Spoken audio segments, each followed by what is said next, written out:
होकर के उसे भगा देता है? और हम लोग भी ये मेरा है, ये तेरा है, ये मेरा है, तेरा करते हुए आपस में लड़ते रहते हैं। तो हमारे क्रोध में और उस कुत्ते के क्रोध में कोई अंतर है क्या? है? बताइए, कोई अंतर है? एक सर्प को यदि कोई थोड़ा सा छेड़ दे तो वन उठा करके तुरंत उसे काटने के लिए दौड़ पड़ता है। और हमें भी कोई थोड़ा सा कुछ कह देता है, छेड़ देता है, तो हम भी उसे मारने के लिए दौड़ पड़ते हैं। तो फिर उस सर्प के क्रोध में और हमारे क्रोध में क्या अंतर है? अतः हमें अपने जीवन जीने का लक्ष्य बनाना चाहिए। महापुरुषों ने अपने जीवन जीने का लक्ष्य बनाया है। मेरे दादा गुरु परम पूज्य गीता घाट बाबा जी कहा करते थे, मेरा लक्ष्य महान है, काम क्रोध मद त्याग। हमारे जीवन जीने का लक्ष्य होना चाहिए काम का त्याग करना, क्रोध का त्याग करना, लोभ का त्याग करना। अच्छा देखिए, आप कहेंगे महाराज क्यों काम क्रोध लोभ का त्याग करना चाहिए? तो गीता जी के 16वें अध्याय में भगवान ने कहा, कामं क्रोधस् तथा लोभस् तस्मादेतत् त्रयं त्यजेत्। भगवान कृष्ण कहते हैं, पार्थ, यदि किसी को नरक जाना हो तो वो काम को स्वीकार करे, क्रोध को स्वीकार करे, लोभ को स्वीकार करे, वो सीधा नरक जा सकता है। अब बताइए किसको किसको नरक जाना है? एक बार हाथ उठाइए। किसी को नहीं जाना है, लेकिन तो भी हम काम क्रोध लोभ का त्याग नहीं करते। गीता जी के 5वें अध्याय में भगवान ने और सुंदर बात कही। भगवान कहते हैं, पार्थ, संसार में वो सुखी नहीं है जिसके पास बहुत बड़ा बंगला है, जिसके पास खूब नौकर चाकर है, वो सुखी नहीं है। भगवान कहते हैं, पार्थ, काम क्रोधोद्भवम वेगम स युक्तः स सुखी नरः। जो मनुष्य शरीर के रहते रहते ही अपने भीतर उठने वाले काम क्रोध लोभ के वेग को सहन कर लेता है, मेरी दृष्टि में एकमात्र वही सुखी है। हमारे जीवन जीने का लक्ष्य होना चाहिए काम का त्याग करना, क्रोध का त्याग करना, लोभ का त्याग करना। प्राणी मात्र से प्रेम है। दर्शन 3 प्रकार का होता है। कितने प्रकार का होता है? आज कलश यात्रा थी तो लगता है माताएं बहुत थक गई है, और आज पहला दिन है तो कथा भी देर से शुरू हुई, ठंडी भी सबको लग रही है। दर्शन कितने प्रकार का होता है भाई? 3 प्रकार का होता है। उत्तम दर्शन, मध्यम दर्शन तथा अधम दर्शन। जब हम भगवान के मंदिर में जाकर के केवल भगवान की मूर्ति में ही भगवान का दर्शन करते हैं, केवल समझते हैं कि बस भगवान इसी मूर्ति में है, जाकर के मूर्ति पर माला पहनाते हैं, खूब अगरबत्ती दिखाते हैं, जल चढ़ाते हैं, सोचते हैं केवल भगवान की मूर्ति में ही भगवान है। तो ये कौन सा दर्शन है? अधम दर्शन है। ध्यान से समझिएगा, केवल भगवान की मूर्ति में ही भगवान का दर्शन करना अधम दर्शन करना कहलाता। लेकिन ऐसा समझना कि भगवान की मूर्ति में तो भगवान है ही, साथ ही साथ जो संत हैं, जो महापुरुष हैं, जो ब्राह्मण हैं, उनमें भी भगवान है। मूर्ति के साथ साथ संतों महात्माओं में भी भगवान का दर्शन करना, ये मध्यम दर्शन करना कहलाता। लेकिन भगवान की मूर्ति में भी भगवान का दर्शन करना, संतों में भी भगवान का दर्शन करना, तथा साथ ही साथ संसार में जितने भी रूप दिखाई पड़ रहे हैं, जो कुछ भी दिखाई पड़ रहा है, सबको भगवान का ही रूप समझना। सिया राम मैं सब जग जान। संसार में जितनी स्त्रियां दिखाई पड़ रही हैं, सब भगवती मां सीता की स्वरूप वाली है। जितने भी पुरुष दिखाई पड़ रहे हैं, सब प्रभु श्री राम के स्वरूप वाले हैं। ऐसा जान करके संसार के समस्त भूत प्राणियों से प्रेम करना चाहिए। एक बड़े ही सिद्ध संत हुए हैं, संत एकनाथ जी महाराज।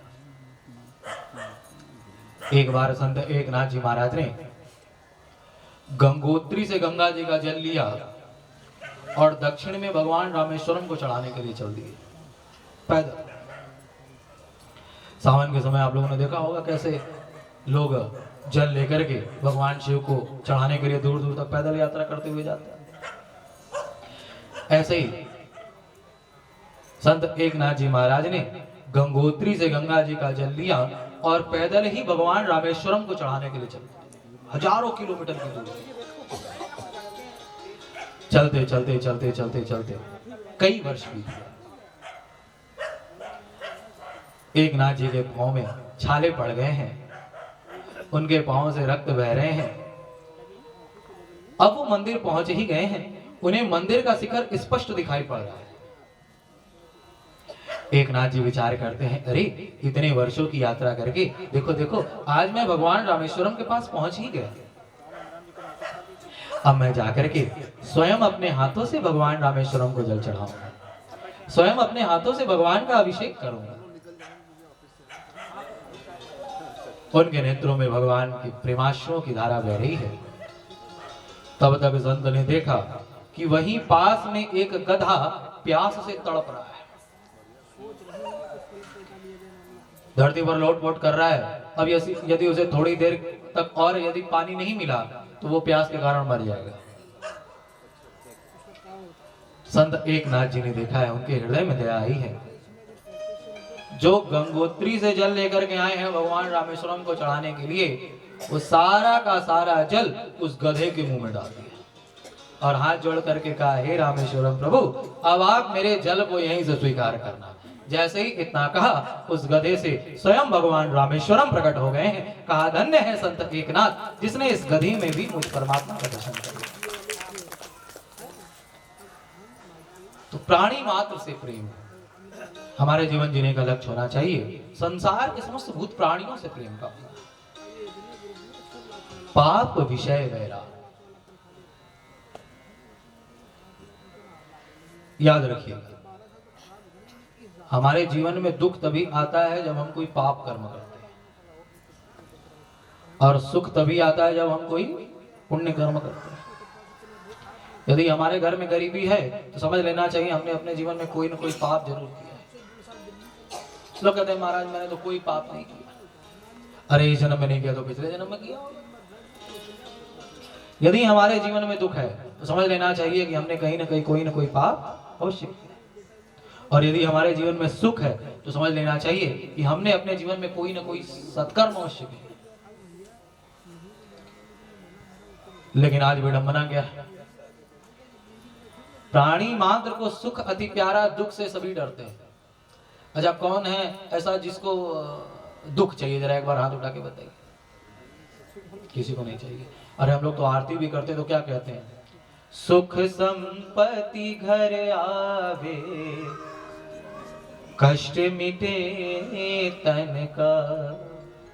हम तो आरती भी भगवान की करते हैं तो भी कहते हैं प्रभु सुख संपत्ति घर है। प्राणी मात्र को सुख अति प्यारा, दुख से सभी डरते हैं। कोई भी संसार में दुखी होना नहीं चाहता, लेकिन तो भी मूर्ख कर्म सदा दुख पाने का ही करते हैं। हम चाहते तो सुखी होना है, लेकिन कर्म हमेशा वैसा ही करते हैं जिससे हमें दुख मिले। तो हमारे जीवन का लक्ष्य होना चाहिए कि हमें पाप से वैराग्य हो। जीवन में यदि किसी से डरना चाहिए तो वो है पाप।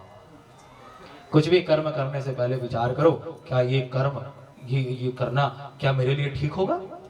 क्या इससे मेरे प्रभु प्रसन्न होंगे? कुछ भी सामने आया, भोजन करने से पहले विचार करो, क्या ये खाना, क्या ये मेरे प्रभु इससे प्रसन्न होंगे? अच्छा, किसके किसके घर में ठाकुर जी, एक बार हाथ उठा करके बताना। अच्छा, सबके घर में अलग अलग। घर में ठाकुर जी आप रखें, रखना चाहिए, लेकिन साथ ही साथ जब भोजन बनाएं तो ऐसा नहीं कि खूब लहसुन प्याज डाल करके भी भोजन बने और वही ठाकुर जी को भोग लग रहा है। लहसुन प्याज का भोग ठाकुर जी को नहीं लगाना चाहिए। तो जब आप घर में ठाकुर जी को रखेंगी और आप ऐसा विचार करेंगी कि मैं भोजन नहीं बना रही हूं, बल्कि मैं ठाकुर जी के लिए प्रसाद बना रही हूं, और आप शुद्धता पूर्वक उसको बनाएंगी, ठाकुर जी को भोग लगाएंगी, और जब परिवार के लोगों को उस प्रसाद को देंगी, तो मेरे परम पूज्य गुरुदेव कहते हैं कि जो नित्य अपने घर में ठाकुर जी को भोग लगा करके, अपने गुरु को भोग लगा करके परिवार के लोगों को भोजन कराता है, उस परिवार के लोगों को कभी कोई असह्य रोग नहीं हो सकता। बुढ़ापे में उसकी बुद्धि खराब नहीं हो सकती। प्रसादे सर्व दुखानाम हानि रस्यो बजाय। तो जीवन में हमें पाप करने से डरना चाहिए। हमारे जीवन जीने का लक्ष्य होना चाहिए। परमात्मा ने हमें मानव का शरीर प्रदान किया है, अतः इस दुर्लभ मनुष्य शरीर को प्राप्त करके हम एकमात्र भगवान को ही प्राप्त करने का प्रयत्न करेंगे। प्रेम से बोलिए भागवत महापुराण की जय। अच्छा, जो इस दुर्लभ मनुष्य शरीर को पा करके भी भगवान का भजन नहीं करता, ऐसा नहीं है कि भगवान कृपा करके मनुष्य तो बना दिए, लेकिन मनुष्य बन करके